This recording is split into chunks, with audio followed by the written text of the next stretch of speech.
तालिबान के जो उलमा हैं या जो आपकी क़यादत है वो क्या मौसीकी और म्यूज़िक को मुतलक हराम समझती है?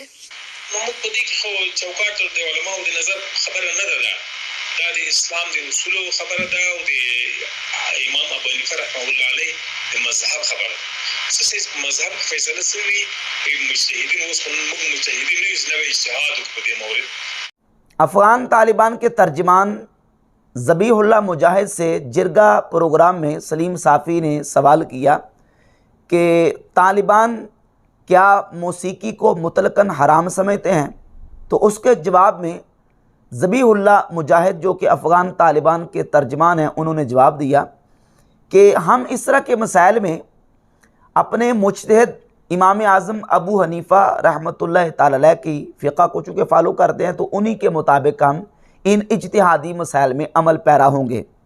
उसकी वजह यह भी है कि अफ़गानिस्तान में अक्सरियत और मेजॉरिटी अहनाफ की है, फ़िक़्ह हनफ़ी को फ़ॉलो करते हैं, इमाम आज़म अबू हनीफ़ा रहमतुल्लाह के इज्तिहादी मसाइल को मानते हैं। और इस तरह इस्लामी तारीख़ और हिस्ट्री में आप देख लें कि बहुत सारी ऐसी सल्तनतें, ऐसी रियासतें और ऐसी हुकूमतें गुजरी हैं कि जिन्होंने अपने दौरे हुकूमत में इसी तरीके से अमल किया है। जिस तरह मुगलिया जो हुकूमतें हैं, उन मुगलिया अदवार में भी फ़िक़्ह हनफ़ी ही को राइज किया गया और फ़िक़्ह हनफ़ी के मुताबिक जजेस और काजी फ़ैसले करते थे। सल्तनत उस्मानिया देख लें, उसमें भी फ़िक़्ह हनफ़ी राय थी और दीगर इस तरह की बहुत सारी मिसालें पेश की जा सकती हैं। ज़ाहिर है अफ़गानिस्तान में ज़्यादा मेजॉरिटी अहनाफ की है, इमाम आज़म अबू हनीफ़ा रहमतुल्लाह के फॉलोअर्स हैं, तो वो उन्हीं के मुताबिक अमल पैरा होंगे।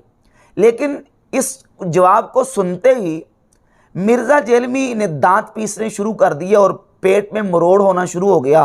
और पेट में इस तरह मरोड़ उठा मिर्ज़ा जेलमी के कि उसके ऊपर पूरा क्लिप अपलोड कर दिया है ज़बीहुल्लाह मुजाहिद से रिक्वेस्ट, और उसमें रिक्वेस्ट ये किया है कि आपने फ़िक़्ह हनफ़ी का नाम क्यों ले दिया, इमाम अबू हनीफ़ा का नाम क्यों लिया है, आप लोगों को इमाम अबू हनीफ़ा पे इकट्ठा करना चाहते हैं।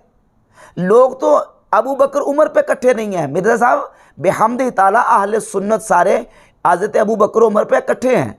अगर आपके राफ़ज़ी भाई इकट्ठे नहीं हैं तो वो तो आपकी बुखारी मुस्लिम पे इकट्ठे नहीं है, जिनका आप सुबह शाम दिन रात दर्स देते हैं, अपने टेबल पे सजा के आपने रखी हुई है। और जिस तरह आप कहते हैं जिनको कुरान और सुन्नत का नाम लेना चाहिए था, कुरान और सुन्नत का सवाल ये है कि कुरान तो मौजूद है, ठीक क्लियर होगा मसला। अब सुन्नत जो है, सुन्नत का नाम लेना चाहिए था। वो सुन्नत कौन सी जो उसूल काफ़ी से माखूज है या सही बुखारी से माखूज है, किस सुन्नत का नाम लेना चाहिए था। अगर वो सुन्नत का नाम भी ले देते तो क्या शिया उनकी बयान करदा सुन्नत पर इकट्ठे हो जाते, शिया उनसे सुन्नत पर और हदीस पर इत्तिफाक कर लेते, क्योंकि शिया तो हमारी बुखारी मुस्लिम को नहीं मानते।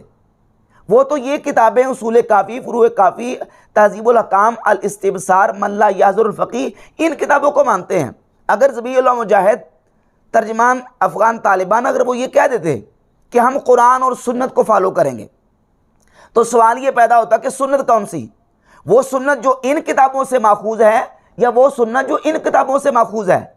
अगर वो कहते हैं कि जो इन किताबों से माखूज सुन्नतें ली गई है उस पर हम लोगों को इकट्ठा करेंगे, तो क्या शिया उन पर इकट्ठे हो जाते। भाई बुखारी मुस्लिम तो बात की बात है, वो तो अबू बकर उमर पर इकट्ठे नहीं है।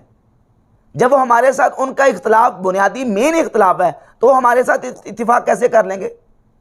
तो रह गई बात इज्तिहादी और फ़िक़ही मसाइल की, तो ज़ाहिर है कि जो मुक़ल्लिद जिस इमाम की इज्तिहादी और फ़िक़ही मसाइल में तक़लीद करता है, पैरवी करता है, वो अपने उस इमाम के बयान करदा मसाइल पर ही अमल करेगा, चूँकि वो ख़ुद मुज्तहिद नहीं है और इज्तिहादी और मुख्तलिफ़ फ़िक़ही और फ़िक़ही मसाइल में इमाम ही की पैरवी लाजिम है।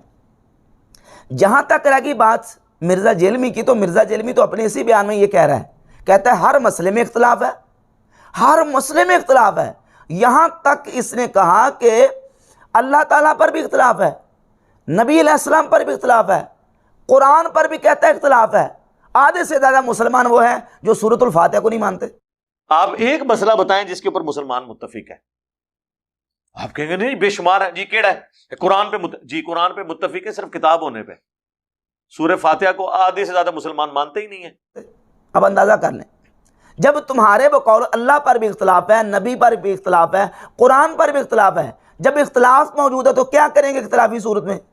फिर ये कहेगा कि कुरान और सुन्नत के मुताबिक अमल करेंगे। जिस कुरान और सुन्नत की बात तुम कर रहे हो उस पर तो तुम कह रहे हो मुसलमानों का इख्तलाफ है। हालांकि कुरान मजीद फुरकान हमीद पर पूरी उम्मत मुसलमान का इजमा और इत्तिफाक है, और जो कुरान के हुज्जत होने का मुनकिर है और कुरान मजीद फुरकान हमीद का मुनकिर है वो तो मुसलमान ही नहीं है, उसको तो मुसलमान तसव्वुर नहीं कर सकते। रसूलुल्लाह सल्लल्लाहु अलैहि वसल्लम की जहाँ तक सुन्नत की बात है तो अहले सुन्नत व जमात का जो इजमाई नज़रिया और अक़ीदा बिहम्दि ताला वो उस पर सुन्नत की हुज्जियत पर